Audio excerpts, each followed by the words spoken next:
Розчепірнив Йостипу, вітаю, лопнав балбанам, тож я вам доміне. Ще мерещінь Йосип, Господон вам Йосип, він малий ліси чулемє.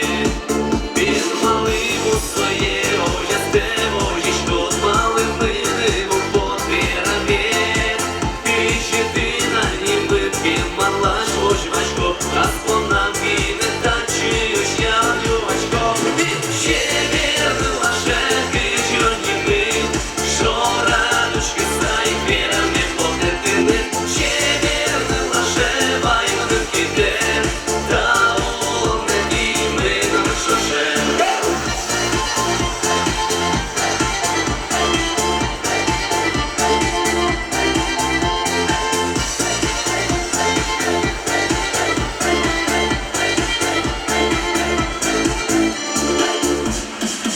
Мало є гучність, що рвав, ще вишмал,